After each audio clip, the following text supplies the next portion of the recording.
Barangay Ginebra, Justin Brownlee mga bro, good news matapos ang stint sa IBL at Arvin Tolentino balik Ginebra na.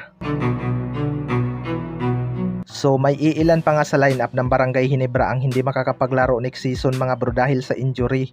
Hindi nga sinugal ni Coach Tim Con sina Scotty Thompson at Jeremiah Gray sa kanilang unang tune-up game kontra New Taipei Kings.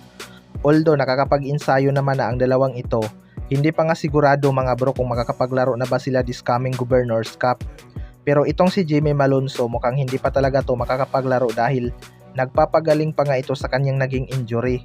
Kaya usap-usapan na naman ngayon mga bro na posibleng ibalik sa Barangay Ginebra itong si Arvin Tolentino. Matatandaan na Magnolia Hotshots na sana itong si Arvin Tolentino, pero ayaw nga daw ng SMC management dahil Barangay Ginebra nga daw ang kukuha sa kanya. Well, para sa akin mga bro, hindi talaga malabong kuhanin ulit ng Barangay Ginebra itong si Arvin Tolentino kung gugustuhin nila. Malaki na nga ang naging improvement nito since napunta ito sa Northport Batampier at ini-expect na talaga ng mga PBA fans na babalik ito sa Barangay Ginebra anytime kapag gugustuhin na nila.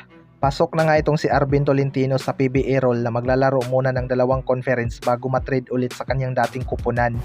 Kaya isa talaga sa inaabangan ng mga Ginebra fans kung kukunin ba nila ulit ang serbisyo ni Arvin Tolentino para sa Governors Cup. Sa kabilang banda naman mga bro, Barangay Ginebra, Justin Brownlee, good news matapos ang stint sa IBL.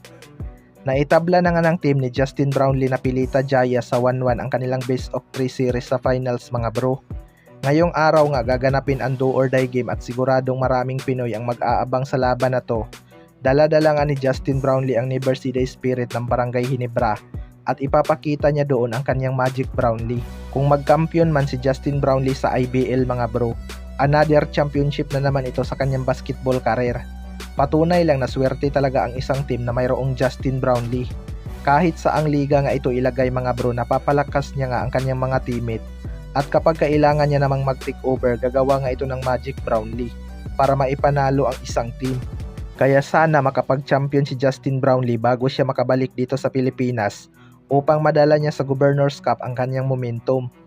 Good news nga mga bro dahil after ng kanyang stint sa IBL, babalik na nga agad ito sa Pilipinas para makapag-insayo na kasama ang mga bagong mukha ng Barangay Ginebra.